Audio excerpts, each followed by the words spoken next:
Good morning money persons, welcome to ask money purse. ఈరోజు ask money పర్స్కి మన viewers చాలా మంచి కంపెనీస్ని ఫైండ్ అవుట్ చేసి పంపించారు. యాక్చువల్లీ కొన్ని కంపెనీస్ క్లియర్లీ చాలామంది మర్చిపోయారు, టర్న్ అరౌండ్ కనబడుతుంది. కొన్ని స్టాక్స్ చాలా మంచి కరెక్షన్ జోన్కి వచ్చి ఇంకా ఏంటంటే అట్రాక్టివ్ జోన్కి వచ్చి చీప్ వాల్యుయేషన్కి వెళ్ళిపోయి స్టేజ్లో అయితే మనకు కనబడుతున్నాయి అన్నమాట. చాలా ఇంట్రెస్టింగ్ పిక్స్ ఇవి. ఈ కంపెనీస్ రిలేటెడ్ మిగిలిన అదర్ క్వశ్చన్స్ ఏవైతే అవన్నీ మాట్లాడేసుకుందాం. ఫస్ట్ క్వశ్చన్ సందీప్ గారు పంపించారు.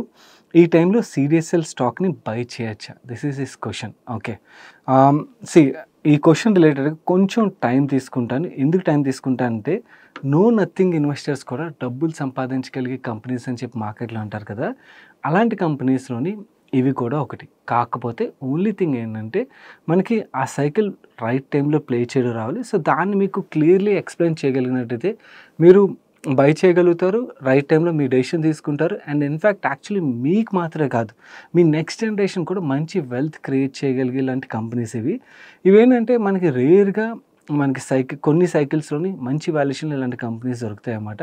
అలాంటి ఒక సినారో అయితే మన ముందు ప్లే అవుతుంది. కాబట్టి దీని గురించి కొంచెం క్లియర్గా ఎక్స్ప్లెయిన్ చేస్తే ప్రతి ఒక్కళ్ళు డబ్బులు సంపాదించగలరు కదా అన్నది నా ఉద్దేశం. అందుగురించి నేను కొంచెం టైం తీసుకుంటా అన్నాను. బేసికలీ మనకి సిడిఎస్ఎల్ స్టాక్ ఇప్పుడు చూస్తున్నట్టయితే క్లోజ్ టు 50% కరెక్ట్ అయిందా? దగ్గర 2,000 రూపాయల్లో ఉండేది, ఇప్పుడు 1000 రూపీస్ ఆర్డర్లో ఉన్నది కదా. నో, ఈ స్టాక్ 50% కరెక్ట్ అయింది. నెంబర్స్ పరంగా మనం మాట్లాడుకుందాం. బేసికలీ ఏంటంటే ఎండ్ ఆఫ్ ద డే మనకు తెలుసు, నెంబర్స్ ఒక్క గ్రోత్ ఆధారంగానే స్టాక్ ప్రైస్ యొక్క గ్రోత్ డిపెండ్ అయి ఉంటుంది. ప్రజెంట్ మనం నెంబర్స్ పరంగా మాట్లాడుకుంటే మనకి వీక్నెస్ అంత పెద్దగా కనబడలేదు, కానీ కమింగ్ క్వార్టర్స్లో వీక్నెస్ కనబడే ఆస్కారం ఉన్నదంటే క్లియర్లీ ఉన్నది. అది ఎలా అంటే మీరు న్యూ డీమ్యాట్ అకౌంట్ ఎడిషన్ నెంబర్ని ఒకసారి ట్రాక్ చేస్తే అర్థమైపోద్ది. 21 మంత్ లోలో ఇప్పుడు నెంబర్ అయితే మనకి రికార్డ్ అవుతున్నది. ఒక టైంలో 4.55 million new demat accounts every month మనం యాడ్ చేస్తున్నట్టయితే ప్రజెంట్ మనం చూసినట్టయితే 2.26 million new demat accounts add చేస్తున్నాం. అంటే న్యూ డీమ్యాట్ అకౌంట్ ఎడిషన్లోని ఎంత డ్రాప్ మనకు కనబడుతుంది? క్లోజ్ టు 50% కదా. స్టాక్ ప్రైస్ ఎంత కరెక్ట్ అయింది? క్లోజ్ టు 50% కదా. సో నౌ క్లియర్లీ మార్కెట్లోని ఈ సైకిల్ని ప్లే చేయడం వచ్చే ఇన్వెస్టర్స్ ఎవరైతే ఉంటారో దే నో ఏంటంటే నెంబర్స్ వీక్గా వస్తాయి. సో ఆటోమేటిక్గా ముందుగానే మనకి సెల్లింగ్ అన్నది స్టాక్లో అయితే కనబడింది. సో నెంబర్స్ వీక్గా రాగానే ఏమవుతుందంటే ఆల్రెడీ ఓన్లీ ప్రైస్ ఆధారంగా ఇన్వెస్ట్ చేసే ఇన్వెస్టర్స్ ఎవరైతే ఉంటారో ఎక్కడో వేరే సోషల్ మీడియాలో విని ఇన్వెస్ట్ చేసిన ఇన్వెస్టర్స్ ఉంటారు కదా. ఎందుకంటే ఈ స్టాక్స్ని పీక్ ఆఫ్ ద సైకిల్లో చాలా ఎక్కువ మాట్లాడేసరికి అసలు బిజినెస్లను కూడా అర్థం చేసుకోకుండా ఇన్వెస్ట్ చేసే ఇన్వెస్టర్స్ ఉంటారు. వాళ్ళు చాలా వరకు వెళ్ళిపోయి ఉంటారు, కొంతమంది హోప్తో ఉంటారు.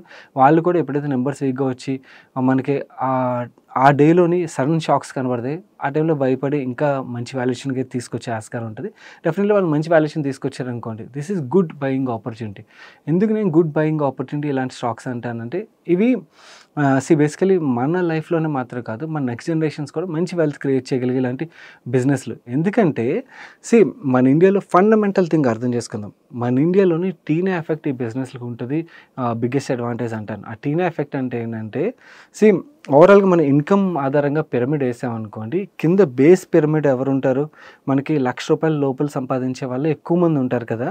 అవి ₹1,00,000 లోపల సంపాదించే వాళ్ళు సంపాదించిన డబ్బుల్లోని వాళ్ళ నెలసరి ఖర్చులు ఏవైతున్నాయో అవి పోగా వాళ్ళు సేవ్ చేయాలంటే మనకుండి ఆప్షన్స్ ఏంటి? ఇంతకుముందు నార్మల్గా మనం చూసినట్టయితే మనకి real estate is one option, gold is one option, ఇలా వేరియస్ ఆప్షన్స్ అయితే ఉండేవి. వీటిలోని ది మేజర్ క్యాపిటల్ తీసుకెళ్ళిపోయేది రియల్ ఎస్టేట్. ఈ రియల్ ఎస్టేట్ విషయంకి వచ్చేసరికి ఈ 50,000, 60,000, 70,000 సంపాదించే వాళ్ళ యాక్చువల్లీ అఫోర్డబుల్ రేంజ్ని దాటేసింది. ఎస్పెషల్లీ మెట్రోస్లో మనం చూసినట్టయితే ఒక అపార్ట్మెంట్ ఇప్పుడు కొనాలంటే ₹1,00,00,000 ఆ పైన ఉంటున్నాయి కదా. ఓకే, ఒక 50,000 జీతం సంపాదించే అతను ఒక ₹1,00,00,000 అపార్ట్మెంట్ కొనాలంటే 60,000-70,000 ఈఎంఐ పడుతుంది. సో తనకి ఎక్కడ లోన్ దొరుకుతుంది? దొరకదు. ఓకే, సెకండ్ థింగ్, ఒకవేళ ఇంకొంచెం తక్కువ రేట్లో వెళ్దామన్నా కూడా, బాగా దూరం వెళ్ళిపోయినా కూడా మనకి 40-50 లక్షలు ఆర్ 30 లక్షలు పడుతుంది కదా. సో ఈ 50,000 లోపల ఇన్కమ్ వచ్చే వాళ్ళకి ఈ కొని రేంజ్ అన్నది బాగా పెరిగిపోవడం వల్ల, వాళ్ళ అఫోర్డబుల్ రేంజ్ దాటిపోవడం వల్ల ఈ 50,000, ₹1,00,000 ఈ రేంజ్లో ఉన్న వాళ్ళకి చాలామంది వాళ్ళ డబ్బులన్నీ కూడా ఈక్విటీ మార్కెట్స్లోకి రావాల్సిందే. సో దీనివల్ల మనకి మ్యూచువల్ ఫండ్ ఇన్ఫ్లోస్ అవ్వచ్చు, లేదా న్యూ డీమ్యాట్ అకౌంట్ ఎడిషన్స్ అవ్వచ్చు. బేర్ మార్కెట్లో ఈ గ్రోత్ రేట్ అనేది తగ్గుతుంది. కానీ again this numbers will start eventually going up అన్నమాట. సో ఓవరాల్గా యాజ్ ఎ లాంగ్ టర్మ్ ఈ క్యాపిటల్ మార్కెట్ స్టాక్స్ ఏవైతే ఉన్నాయో వీటిలోని ఫండమెంటల్ రీజన్ ఏదైతే ఉన్నదో ఈ కోర్ రీజన్ అర్థం చేసుకోండి. ఈ కోర్ రీజన్ ఆధారంగా డెఫినెట్లీ ఇక్కడ చాలా లాంగ్ సస్టైనబుల్ గ్రోత్ అయితే మనం చూస్తాం. నో ఈ లాంగ్ సస్టైనబుల్ గ్రోత్లో మనకి కొన్ని బేర్ ఫేసెస్ ఉంటాయి. అలాంటి one of the bare face ఇది. సో నో ఈ బేర్ ఫేసెస్లో ఈ సైకిల్స్ మనం పర్ఫెక్ట్గా ప్లే చేస్తే మనం యాక్చువల్లీ ఒకవేళ సైకిల్ ప్లే చేసి డబ్బులు సంపాదించాలి 4-5x మల్టిపుల్ సంపాదించి ఎగ్జిట్ అయిపోవాలనుకున్న వాళ్ళకి వాళ్ళు కూడా డబ్బులు సంపాదించవచ్చు సరిగ్గా నేర్చుకున్నట్టయితే. ఇంకొంతమంది నేను లాంగ్ టర్మ్ హోల్డ్ చేయాలనుకుంటాను, ఎందుకంటే ఇవి డ్యూపోలీ బిజినెస్లు కదా, అలాంటి వాళ్ళందరూ కూడా పర్ఫెక్ట్గా ప్లే చేయగలిగినట్టయితే you can definitely make money. నవ్వు ఈ సైకిల్ని ఎలా ప్లే చేయాలి? సో మీకు గుర్తున్నట్టయితే యాక్చువల్లీ సీరియస్ల గురించి సోషల్ మీడియా మొత్తం ఎక్కడ వినబడినప్పుడు ఫస్ట్ మనం మాట్లాడుకున్నాం 100 రూపీస్ రేంజ్లో దొరుకుతున్న స్టాక్స్ అన్న దాంట్లోని ఆ టైంలో 200 రూపీస్ రేంజ్లో ఉండేది. ఇవి కొన్ని ఎక్సెప్షనల్ స్టాక్స్ 200 రూపీస్ అబోవ్లో ఉన్నాయి. బట్ డెఫినెట్లీ గుడ్ బిజినెస్ అని ఫస్ట్ మాట్లాడుకున్నాం కదా. ఆ టైంలో బేర్ మార్కెట్ అవ్వడం వల్ల మనకి నెంబర్స్లో గ్రోత్ ఉండదు, స్టాక్లో మొమెంటం ఉండకపోవడం వల్ల ఎవరు పట్టించుకునేవారు కాదు. కానీ దీస్ ఆర్ గుడ్ బిజినెస్ అన్నది నా వ్యూ. నేనేదో ఇది 10x పెరిగిపోద్దని నేను అప్పుడే యాంటిసిపేట్ చేశాను చెప్పడం నా ఉద్దేశం కాదు. నేను కూడా ఇమాజిన్ చేయలేదు. బిజినెస్ పరంగా నాకు తెలుసు గుడ్ బిజినెస్ అని, ఇంతలా పెరుగుతుందని, మార్కెట్ ఇంత ర్యాలీ అవుతుందని ఎవరికి తెలియదు. లక్కీలీ మార్కెట్ ర్యాలీ అవడంతో మంచి ప్రైస్ ఎప్రిషియేషన్ అయితే మనం చూసాం కదా. నో ఇప్పుడు సినారియో చూసినట్టయితే అగైన్ మనకి అలాంటి సినారియో ప్లే అవుతుంది, క్లియర్లీ మన కళ్ళ ముందు ప్లే అవుతుంది. నో వీళ్ళ ఎప్పుడైతే డీమ్యాట్ అకౌంట్ నెంబర్స్ పడ్డం మనం చూసినామో ఫైనాన్షియల్ నెంబర్స్ కూడా మనకి ఎప్పుడైతే వీక్ నెంబర్స్ వస్తాయో వచ్చినప్పుడు స్టాక్ ప్రైస్ అయితే డెఫినెట్లీ దాని మీద ప్రెషర్ క్రియేట్ అవుతుంది. అందరూ నెగిటివ్గా ఈ స్టాక్స్ని చూస్తారు, వీటిలో ఇంకా గ్రోత్ లేదు, ఇలాంటి మాటలన్నీ మనకు వినబడుతుంటాయి అన్నమాట. ఇలాంటి మాటలు విన్నప్పుడు మనం అర్థం చేసుకోవాల్సిన విషయం ఏంటంటే this is a time where we can buy such businesses అన్నమాట. ఇప్పుడైతే డెఫినెట్లీ ఎవరు పట్టించుకోవట్లేదు అండ్ వెంటనే పరిగెత్తుకెళ్ళి మనం కొనియాలంటే నో, మనకు క్లియర్లీ సైన్స్ అయితే కనబడుతుంది నెంబర్స్ వీక్గా రావచ్చని. సో ఒకసారి నెంబర్స్ వచ్చిన తర్వాత ఆ నెంబర్స్ చూసి మనకి ఎప్పుడైతే స్టాక్ ఇంకొంచెం లెట్స్ సే 800-900 ఈ రేంజ్కి పడుతున్నది అనుకోండి, దెన్ డెఫినెట్లీ మనకి లాంగ్ టర్మ్ పరంగా ఎవరైతే ఆలోచిస్తారో మంచి వాల్యుయేషన్ దొరుకుతుంది. కాబట్టి these are very good businesses. So వీటిని మనం వాచ్ లిస్ట్లో పెట్టుకుని ప్రైస్ని చూసుకుంటూ మనకి ఓవరాల్ లాంగ్ టర్మ్ గురించి తెలుసు కదా, అంటే లాంగ్ టర్మ్లోని ఈ బిజినెసెస్ గ్రో అవుతాయంటే ఎస్ డెఫినెట్లీ గ్రో అవుతాయి. ఈ బిజినెస్లోని బ్యాలెన్స్ షీట్ రిస్క్ ఏమైనా ఉంటుందా అంటే నో, బ్యాలెన్స్ షీట్ రిస్క్ లేదు. నో బిజినెస్లో మోట్ ఉన్నదా అంటే ఎస్ డెఫినెట్లీ మోట్ ఉన్నది. డ్యూపోలీ బిజినెస్ అండ్ గ్రోత్ పరంగా అన్నీ బాగున్నాయి కాబట్టి, అన్ని టిక్స్ ఉన్నాయి కాబట్టి మనకి వాల్యుయేషన్ కూడా టిక్ వచ్చేస్తే we can definitely make very good money అన్నమాట. సో హోప్ మీకు అర్థమైంది అనుకున్నాను. సో మంచి వాల్యుయేషన్కి అయితే వచ్చింది అండ్ చీప్ వాల్యుయేషన్కి వెళ్ళే ఆస్కారం ఉన్నది. నో చీప్ వాల్యుయేషన్కి వెళ్తే మాత్రం ఆపర్చునిటీని అయితే మిస్ అవ్వకండి. మన నెక్స్ట్ క్వశ్చన్ చూసినట్టయితే ఓకే, ఈ క్వశ్చన్కి ఆన్సర్ చేసే ముందు ఒక విషయం అయితే క్లారిటీ ఇవ్వాలి. సి గైస్, మనం ఒక బ్యూటిఫుల్ ఆప్షన్ మన ముందున్నది. ఓకే, హెల్త్ ఇన్సూరెన్స్ విషయంకి వచ్చేసరికి మనకి పోర్టబుల్ ఆప్షన్ ఉంటుంది. అదే టర్మ్ ఇన్సూరెన్స్ విషయంకి వచ్చేసరికి మనం ఒకసారి తీసుకున్నాం అంటే అదే పాలసీతో కంటిన్యూ అవ్వాల్సి ఉంటుంది. వేరే హెల్త్లో ఆ పోర్టబుల్ ఆప్షన్ ఉంటుంది కాబట్టి ఇన్సూరెన్స్ కంపెనీస్ కూడా ఎప్పటికప్పుడు ఎవ్రీ ఇయర్ కొత్త కొత్త ఫీచర్స్తోని న్యూ ప్రొడక్ట్స్ అయితే లాంచ్ చేస్తుంటారు. సో మనకి మనకు తెలియక సేమ్ ఓల్డ్ పాలసీలోని సేమ్ ప్రీమియం, కొత్త పాలసీలో మనకి సేమ్ ప్రీమియంకి బెటర్ ఫీచర్స్ వస్తున్నప్పుడు మనం ఓల్డ్ పాలసీతోనే తెలియకుండా స్టక్ అయిపోతుంటాం అన్నమాట. సో ఇలా వ్యూవర్స్ చాలామందికి ఇన్ఫర్మేషన్ రాదు కాబట్టి మనం ఒక complete mega health insurance policy comparison వీడియోని రిలీజ్ చేస్తాం. ఇందులో ఏంటంటే మొత్తం హెల్త్ ఇన్సూరెన్స్ కంపెనీలు ఏవైతున్నాయి అన్ని కంపెనీలు అన్ని పాలసీలు ఇవన్నీ వర్క్ చేసి మీ ముందుకి డేటాని అయితే నేను రిలీజ్ చేసాం. ఎవరైనా చూడనట్టయితే you have missed a fantastic video అన్నమాట. తప్పకుండా చూడండి. మీరు చూడడం మాత్రమే కాకుండా మీ ఫ్రెండ్స్ అండ్ ఫ్యామిలీలో కూడా చాలామంది హెల్త్ ఇన్సూరెన్స్ పాలసీస్ తీసుకుని ఉంటారు. పాపం వాళ్ళు తెలియకుండా హైయర్ ప్రీమియం పే చేస్తూ లోవర్ అంటే చాలా తక్కువ ఫీచర్స్ ఉన్న పాలసీలు స్టక్ అయిపోయి ఉంటారు. సో వాళ్ళకి వీడియోని అయితే షేర్ చేయడం మర్చిపోకండి. అండ్ అలాగే ఇంకొక విషయం, ఈరోజు ఆస్క్ మనీ పర్షన్లో కంటెంట్ నచ్చినట్టయితే వీడియోని తప్పకుండా లైక్ చేయడం మర్చిపోకండి. అండ్ అలాగే కొత్తగా వచ్చిన వ్యూవర్స్ ఆస్క్ రిలేటెడ్ క్వశ్చన్స్ ఎక్కడ అడగాలని చెప్పి అడుగుతున్నారు. మెయిల్ పంపించాలి, ట్విట్టర్లో అడగాలి, ఇన్స్టాలో అడగాలని చెప్పి. మీరు ఇన్ని ప్లాట్ఫామ్లో అడిగితే చాలా కష్టం. మన యూట్యూబ్ ఛానల్లోనే ఏదర్ ఈ వీడియోలో కానీ లేకపోతే మన ఛానల్లో వేరే ఇంకే వీడియోస్ కింద అయినా కూడా #AskMoneyPers అని చెప్పి ఇక్కడ స్క్రీన్ మీద కనబడుతుంది కదా, అలా కంటిన్యూస్గా రాసి మీ క్వశ్చన్స్ రాసినట్టయితే మీ క్వశ్చన్స్ అయితే మాకు రీచ్ అవుతాయి. సో టీం కూడా సేమ్ అదే ట్యాగ్ని సెర్చ్ కొడతారు అనమాట. సెర్చ్ కొడితే వాళ్ళ క్వశ్చన్స్ వస్తాయి. సో యూట్యూబ్ మన ఛానల్ వీడియోస్ ఏవైతే వాటి కింద రాసేది సరిపోతుంది. మన నెక్స్ట్ క్వశ్చన్ రాజు అడుగుతున్నారు, please make a video on under value stocks. Yes, definitely very soon you can expect అండి. లాస్ట్ 45 days 60 daysగా కంటిన్యూస్గా వర్క్ చేస్తాను. పెద్ద లిస్టే దొరికింది, దాన్ని ఫిల్టర్ చేసుకుంటూ వస్తున్నాను. చాలా ఎఫర్ట్ అయితే పెడుతున్నా అండ్ చాలామంది మేనేజ్మెంట్లు కలుస్తున్నాను. ఇన్ఫాక్ట్ నెక్స్ట్ వీక్ కూడా ముంబై వెళ్తున్నాను, కొన్ని మేనేజ్మెంట్లు కలుస్తున్నాను. సో మొత్తం వర్క్ అయిపోయిన తర్వాత definitely I will bring out very good content. Yes, ఆ కంటెంట్ తీసుకొచ్చే ముందు ఒక విషయం అయితే క్లారిటీ ఇవ్వాలి. మన ఓల్డ్ సబ్స్క్రైబర్స్కి అయితే ఒకళ్ళు దే నో వాట్ వీఆర్ అన్నది. కాకపోతే రీసెంట్ బుల్ మార్కెట్లో చాలామంది కొత్త వాళ్ళు కూడా యాడ్ అయి ఉంటారు, వాళ్ళకి ఐడియా కూడా ఉండదు, ఏది పడితే అది రాసేస్తుంటారు. I saw one comment last week, సాయన మేనేజ్మెంట్లు కలుస్తాడు, he takes insider information and advantage అని చెప్పి. Guys, I need to give you one clarity, managements అంత ఫూల్స్ కాదు. ఓకే, ఇన్సైడర్ ఇన్ఫర్మేషన్ ఇవన్నీ షేర్ చేయరు. మేనేజ్మెంట్ మీటింగ్స్ ఎందుకు పనికి వస్తాయంటే, మనం ఏదైతే బిజినెస్ మీద పనిచేస్తామో ఆ బిజినెస్ మొత్తం డిపెండ్ అయ్యేది ఆ మేనేజ్మెంట్ మీద. సో ఆ మేనేజ్మెంట్ వాళ్ళ ప్యాషన్ ఎంత ఉన్నది, బిజినెస్ రిలేటెడ్ వాళ్ళ ఫోకస్ ఎంత ఉన్నది, ఇవన్నీ కూడా మనకు అర్థమవుతుంది. ఓకే, అంతే తప్పించి మేనేజ్మెంట్ మీటింగ్స్ మనం కలగానే ఏదో ఎవరికి తెలియని పబ్లిక్లో లేని ఇన్ఫర్మేషన్ షేర్ చేయడం, ఇలాంటి పనులు చేయరు. ఎందుకంటే వాళ్ళకి కూడా తెలుసు రెగ్యులేటరీ ఛాలెంజ్ ఉంటుందని. దట్టు నాలాంటి చిన్న సైజ్ ఇన్వెస్టర్కి ఎందుకు షేర్ చేస్తారు? ఓకే, పెద్ద ఇన్వెస్టర్లు ఉన్నారు, ఏమో వాళ్ళకి ఏమైనా షేర్ చేయొచ్చు, 50 కోట్లు 100 కోట్లు పెడతారంటే.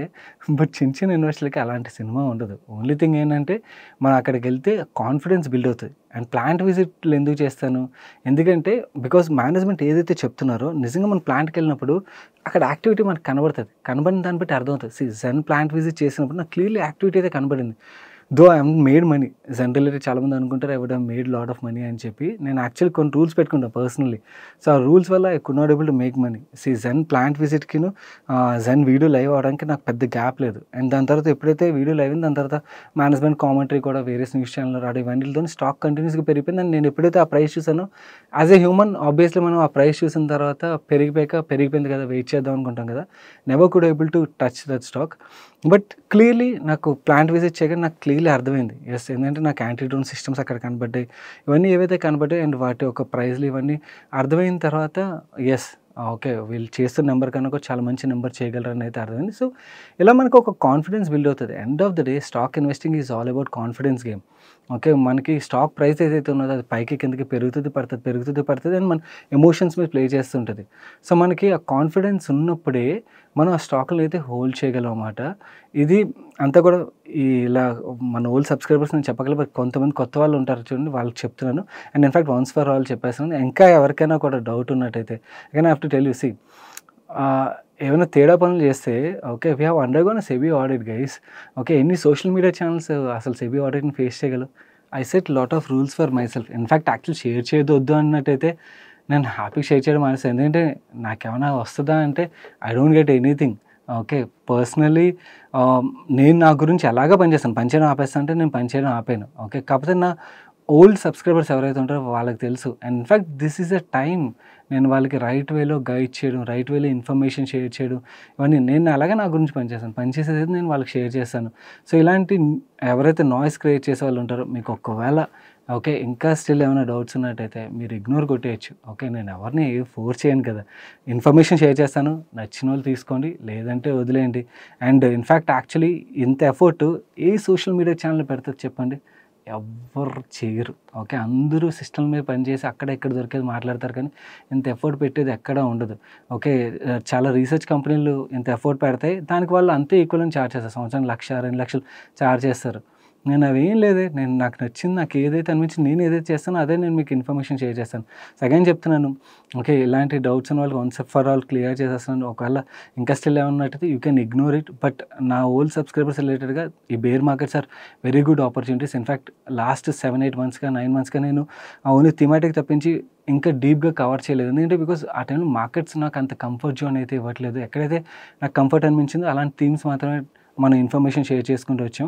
సో ఇప్పుడు డీటెయిల్గా మనం కొన్ని సైకిల్స్, కొన్ని కంపెనీస్, వాటిని ఎలా అర్థం చేసుకోవాలి, వాటి రిలేటెడ్ ఫుల్ ఫ్లెజ్డ్ ఇన్ఫర్మేషన్ ఇవన్నీ కూడా షేర్ చేస్తాను. So get ready guys, you will get lot of content. Okay, anyways again చెప్తాను, ఏదైతే ఇన్ఫర్మేషన్ షేర్ చేస్తాను ఇవేవి బై సెల్ రికమెండేషన్స్ కాదు.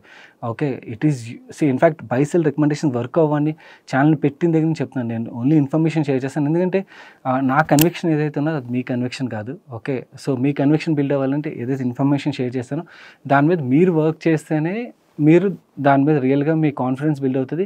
అప్పుడు ఆ స్టాక్ని మీరు హోల్డ్ చేయగలుగుతారు. యూ విల్ మేక్ మనీ అన్నమాట. సో ఏదైతే యాజ్ ఏ చిన్న ఇన్వెస్టర్స్ మనం చేయలేం, నాకు యాక్సెస్ దొరుకుతుంది కాబట్టి నేను ఎఫర్ట్ పెడతా, ఎఫర్ట్ పెట్టిన ఇన్ఫర్మేషన్ షేర్ చేస్తా. You can act on it. మిగిలిన వాళ్ళు ఎవరైతే వద్దు అనుకుంటారో, ఎవరికైతే డౌట్స్ ఉంటాయి, you can ignore such content. But మన ఓల్డ్ సబ్స్క్రైబర్స్ మాత్రం get ready guys, will get fantastic content from me. My next question, Rajireddy garu adugutunnaru, what's your view on Borosil Renewables? Stock is falling down continuously. I do see that manufacturing cost in 2023 and 2024 is almost 40%. I believe it's because China is dumping. Is it going to change in near future? Should we hold or exit? Hold exit related ga nenu decision చెప్పలేనండి. నేను మీకు నాకు కనబడుతున్న ఏంటనే చెప్తాను. Yes, this was actually one of the most favourite stock for the market last bull మార్కెట్లోని. But recent fall తర్వాత అందరూ మర్చిపోయారు ఈ స్టాక్ని. అండ్ ఇన్ఫ్యాక్ట్ దీంట్లో జరుగుతున్న పాజిటివ్ చేంజ్ని కూడా ఎవరు పెద్దగా పట్టించుకోవట్లేదు. సో ఈ చైనీస్ డంపింగ్ వల్ల వీళ్ళ మార్జిన్స్ 25% నుంచి నెగిటివ్ మార్జిన్స్కి వెళ్ళిపోయాయి. అవునా? నౌ డిసెంబర్లోని అగైన్ గవర్నమెంట్ ఆఫ్ ఇండియా వీళ్ళు సప్లై చేసే ప్రొడక్ట్స్ ఏవైతే దాని రిలేటెడ్గా చైనా అండ్ వియత్నాం నుంచి ఏదైతే ఇంపోర్ట్ చేసుకుంటారో వాటి మీద యాంటీ డంపింగ్ డ్యూటీ ఏదైతే విధించారో, దీనివల్ల అగైన్ వీళ్ళు మ్యానుఫ్యాక్చర్ చేసే ప్రొడక్ట్ యొక్క ప్రైజ్లు అయితే పెరగడం స్టార్ట్ అయ్యి. సో మేనేజ్మెంట్ ఏం చెప్తున్నారంటే రీసెంట్గా యాక్చువల్లీ యాంటీ డంపింగ్ డ్యూటీ డిసెంబర్లోని విధించారు కదా, కానీ దాని యొక్క ఇంపాక్ట్ అనేది జనవరి నుంచి కనబడుతుంది. కాబట్టి వీళ్ళు ఏమున్నారంటే ఈ Q4 నెంబర్స్ ఏవైతే వస్తాయి, ఈ నెంబర్స్లోనే వీళ్ళు 20-25% మార్జిన్ వీళ్ళు అచీవ్ చేస్తా అని చెప్తున్నారు. అండ్ అలాగే 26 ఎండింగ్ కల్లా వీళ్ళు 30% మార్జిన్ అయితే అచీవ్ చేస్తా అని చెప్తున్నారు. సో 25% మార్జిన్ వస్తుందో రాదో ఈ క్వార్టర్లో చూడాల్సినది. దాన్ని బట్టి మేనేజ్మెంట్ ఒక కామెంటరీ మనం ఎంతవరకు నమ్మొచ్చు అని అర్థమవుతుంది. 25 రాలేదు, ఓకే 20% మార్జిన్ వచ్చింది అనుకున్నాం. 20% వచ్చినా కూడా స్టాక్లో మనకు కొంచెం రీరేటింగ్ అయితే చూడొచ్చు. ఎందుకంటే నెగిటివ్ మార్జిన్స్ నుంచి సడన్గా పాజిటివ్ మార్జిన్స్ అండ్ అలాగే ప్రాఫిట్ కూడా, అంటే లాసెస్ నుంచి ప్రాఫిట్లో మనకి నెంబర్స్ అయితే రిఫ్లెక్ట్ అవుతాయి కదా. So this is one stock which we should watch out. ఎందుకంటే క్లియర్లీ యాంటీ డంపింగ్ డ్యూటీ వల్ల వీళ్ళకి బెనిఫిట్ అయితే వచ్చే ఆస్కారం ఉంది. సో Q4 నెంబర్స్ని అయితే ట్రాక్ చేయండి. వాళ్ళు చెప్పిన విధంగా Q4 నెంబర్స్ మాత్రం సేమ్ డెలివర్ చేయగలిగారంటే మాత్రం మార్కెట్ అయితే స్టాక్ని రీరేట్ చేయొచ్చు. అండ్ ఈవెన్ వీళ్ళ కెపాసిటీస్ కూడా రీసెంట్గా ఒక ప్రిఫరెన్షియల్ ఇష్యూ చేశారు. 700 కోట్ల ప్రిఫరెన్షియల్ ఇష్యూ, బాగానే పార్టిసిపేషన్ కూడా వచ్చింది డిసెంబర్లోని. అండ్ వీళ్ళు 1000 టన్స్ పర్ డే కెపాసిటీ ఏదైతే ఉందో దాన్ని ఇప్పుడు 1500 టన్స్ పర్ డే కెపాసిటీకి అయితే ఇంక్రీజ్ చేయబోతున్నారు. సో ఓవరాల్గా ఏంటంటే కంప్లీట్లీ వాష్అవుట్ అయిపోయింది కంపెనీ యొక్క ప్రాఫిట్స్ అవన్నీ చైనీస్ డంపింగ్ వల్ల. అవి యాంటీ డంపింగ్ డ్యూటీ వల్ల మొత్తం ఫైనాన్షియల్ నెంబర్స్ అని బెటర్ అవుతాయని అయితే అనుకుందాం. నా బెటర్ అయినట్టయితే మాత్రం డెఫినెట్లీ స్టాక్ మళ్ళీ ఇంతకుముందు ఎలాగైతే ఫేవరెట్ స్టాక్ ఉండేదో మళ్ళీ అలా ఫేవరెట్ స్టాక్ అయ్యే ఆస్కారం ఉంది.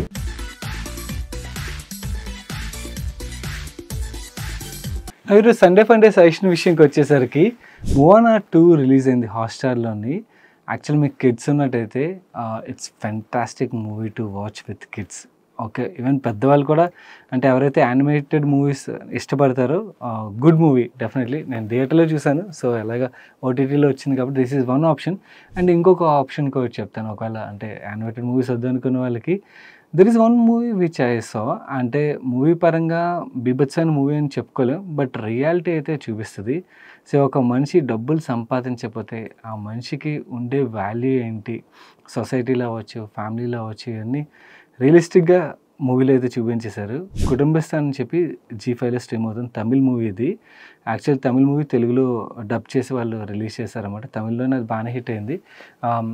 తెలుగులో చూస్తే ఫస్ట్లో కొంచెం అటు ఇటుగా ఉన్నా కూడా ఓవరాల్ లాస్ట్కి వెళ్ళేసరికి మాత్రం ఇంపాక్ట్ అయితే ఉంటుంది. మన నెక్స్ట్ క్వశ్చన్ మల్లికార్జున్ గారు అడుగుతున్నారు. Coming to my question, active mutual funds, index funds, individual stocks, factor based ETF or funds, which one is good for long term? I have a 10-year investment horizon and I can invest a fixed amount of 1 lakh per month as a SIP. How should I build my diversified portfolio using above 4 scenarios to maximize return while minimizing risk? Specifically, how can I incorporate factors like value, growth, momentum, low volatility and quality in my portfolio strategy? Mallikarjun garu, let me be frank with you. See, there is a saying called there is no one route to nirvana antar kada. Similarly, wealth creation kuda ఈ ఒక్క రూట్లో మనం వెళ్ళినట్టయితే డబ్బులు సంపాదిస్తాం అని చెప్పి అలా ఏమి ఉండదు. There are multiple people multiple వేస్లో సంపాదిస్తారు. సో నా ఓవరాల్ ఎక్స్పీరియన్స్ నేను నేర్చుకున్నాను అంటే ఇనిషియల్గా అనుకునేవని పెనీ స్టాక్స్లో ఎవరు డబ్బులు సంపాదిస్తారు, డబ్బులు కోల్పోతారు అని చెప్పి. ఈవెన్ పెనీ స్టాక్స్లో డబ్బులు సంపాదించడం చూశాను. సిక్లికల్ స్టాక్స్లో రైట్ వేలో అంటే కమోడిటీ స్టాక్స్ ప్లే చేసి డబ్బులు సంపాదించడం చూశాను. డీమర్జర్స్ స్పెషల్ సిచ్యువేషన్స్ ప్లే చేసి డబ్బులు సంపాదించడం చూశాను.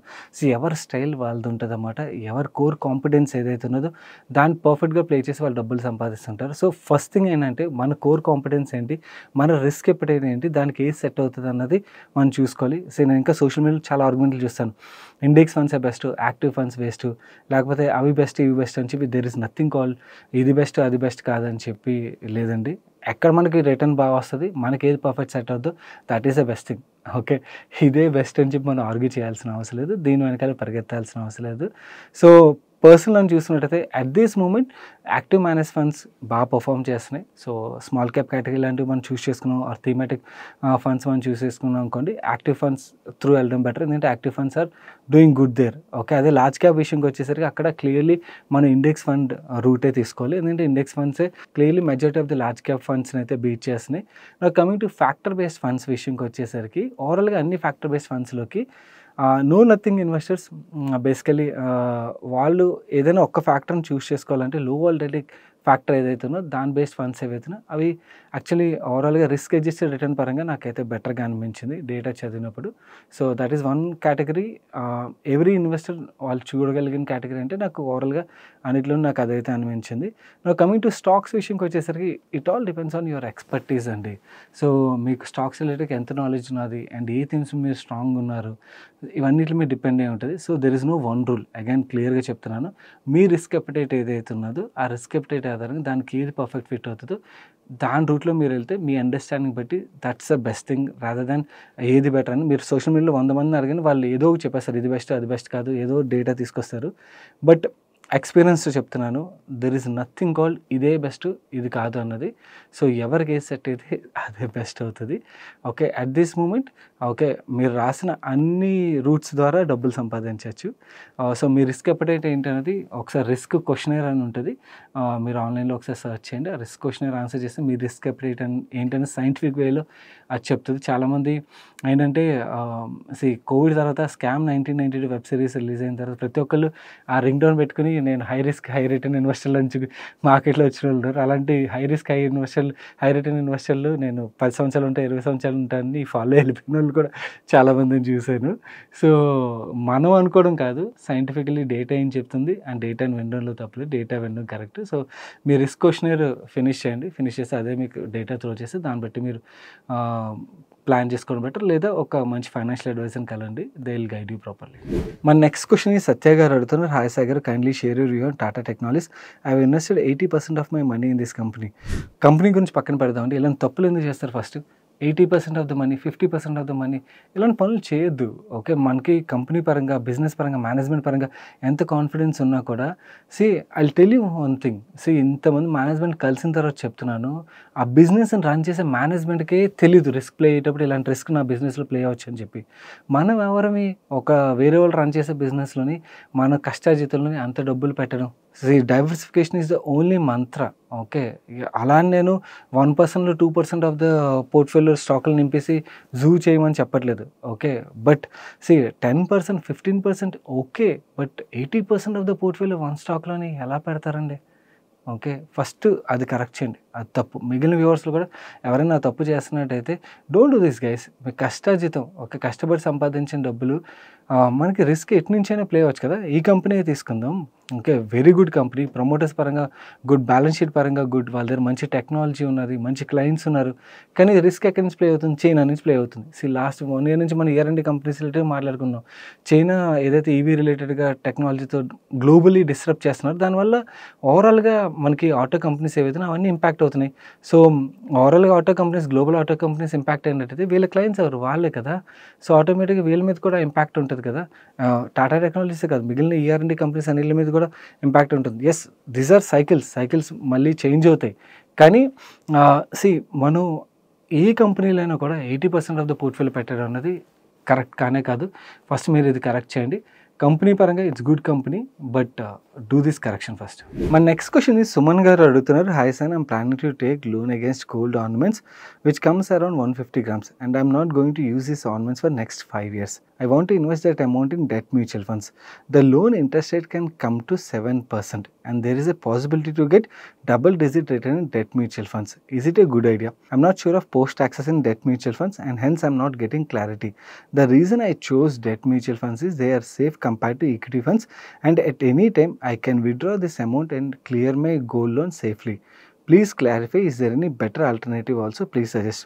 I have a small kid of age 1.5 years and I want to build good backup for her higher education with my gold. Hey, hi Suman గారు, ఈ పని చేయొద్దు. ఎందుకు చెప్తాను, 2-3 లాజిక్స్ చెప్తాను చూడండి. ఫస్ట్ థింగ్, మీకు గోల్డ్ లోన్ 7% ఇంట్రెస్ట్ రేట్కి ఎవరు ఇస్తున్నారు? నార్మల్ 7% ఇంట్రెస్ట్ రేట్కి నాకైతే మార్కెట్లో ఎక్కడ కనపడలేదు. ఓకే, ఒకవేళ మీకు 7% ఇంట్రెస్ట్ రేట్కి వస్తున్నా కూడా ఇంకా డెట్ మ్యూచువల్ ఫండ్స్లో 10% రిటర్న్ వస్తుందన్న గ్యారంటీ ఎక్కడ ఉన్నది? లేదు కదా. It's a possibility. RBI interest రేట్లు కట్ చేయాలి. ఆర్బీఐ ఇంట్రెస్ట్ రేట్లు కట్ చేయాలంటే there are many dynamics. So ఇవన్నీ జరిగే పాసిబిలిటీ కనబడుతుంది, but there is no sure shot కదా. డబుల్ డిజిట్ రిటర్న్ రాలేదు, ఇంకా మీకు 7% వచ్చింది రిటర్న్ అనుకుందాం. 7% వచ్చినట్టయితే ట్యాక్స్ పార్ట్ ఏంటి? ఒకవేళ డబుల్ డిజిట్ రిటర్నే వచ్చింది అనుకుందాం, 10% రిటర్న్ వచ్చింది అనుకుందాం, ట్యాక్స్ మీరు 30% ట్యాక్స్ బ్రాకెట్లో ఉన్నట్టయితే డెట్ మ్యూచువల్ ఫండ్లో ఏదైతే ఇన్కమ్ మనం సంపాదిస్తామో అది మన ఓవరాల్గా ఏదైతే ట్యాక్స్ లైబుల్ ఇన్కమ్ ఉంటుందో దానికి యాడ్ అయిపోద్ది. లెట్స్ మీరు 30% ట్యాక్స్ బ్రాకెట్లో ఉంటే 30% తీసేస్తే మనకి మిగిలేది ఏంటి? సో ఈ రిస్క్లు ఇవన్నీ ఆలోచించుకున్న తర్వాత పెద్దగా ఆర్బిట్రేజ్ లేనప్పుడు ఇలాంటివి అస్సలు ఎప్పుడు ప్లే చేయకూడదు. నన్ను అడిగినట్టయితే నేనైతే క్లియర్లీ నో చెప్తాను. It's up to you. I'm not seeing any advantage here. Okay, yes, మీకు ఇంటెంట్ అయితే ఉన్నది, అంటే కిడ్ రిలేటెడ్గా వాళ్ళకి ఏదైనా higher education related corporates build చేయాలని చెప్పి ఆ ఇంటెంట్తోని మీరు అబ్నార్మల్ రిస్క్ తీసుకున్నారనుకోండి, ఆ రిస్క్ మీకు పాజిటివ్గా ప్లే అయితే అన్నీ బాగానే ఉంటాయి. బట్ నెగిటివ్గా ప్లే అయిన రోజు ఆ గోల్డ్ కోల్పోయే ఆస్కారం ఉంటుంది, లేదా మీకు క్యాపిటల్ కోల్పోయే రిస్క్ కూడా ఉంటుంది. కాబట్టి clearly I'm not in favour of this decision అండి. మా నెక్స్ట్ క్వశ్చన్ శ్రీకాంత్ గారు అడుగుతున్నారు. Sagar, the interview with Aditya Khemka was awesome. I'm holding Natco Pharma, so I got very good clarity on the stock and it really help me. I found similar stock which is delivering good results but PE is very low. That is Electro Steel Casting. Is it the same background like Natco or industry just overlooked this one?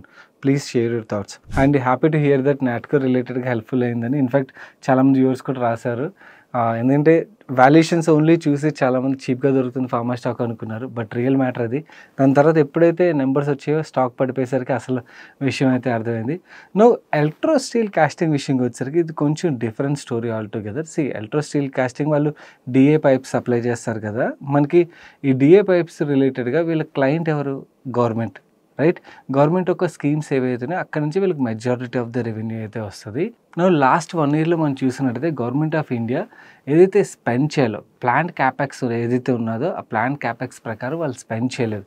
ఆ spend చేయకపోవడం వల్ల ఈ company కాదు, most of the ఈ infra related companies ఏవైతే అవన్నీ కూడా చాలా మ్యాసివ్గా ఇంపాక్ట్ అయ్యి, సో దాంతో ఈ స్టాక్ కూడా ఇంపాక్ట్ అయింది. ప్రజెంట్ యాక్చువల్లీ నేను చాలా రోజులైంది ఈ స్టాక్ని చూసి, మీరు క్వశ్చన్ రాసాకే చూసాను, 7 times ప్రైస్ టు ఎర్నింగ్ మల్టిపుల్కి వచ్చేసింది. డెఫినెట్లీ వాల్యుయేషన్స్ అయితే నాకు ఇంట్రెస్టింగ్ అనిపించింది, ఎందుకంటే మంచి బ్యాలెన్స్ షీట్ ఉన్న company, cash generating business and DA pipes రిలేటెడ్గా కొద్ది కంపెనీస్ ఉన్నాయి. అండ్ ఈవెన్ వీళ్ళ కెపాసిటీ చాలా బాగుంది, అండ్ కెపాసిటీ ఎడిషన్ కూడా బాగా చేస్తున్నారు.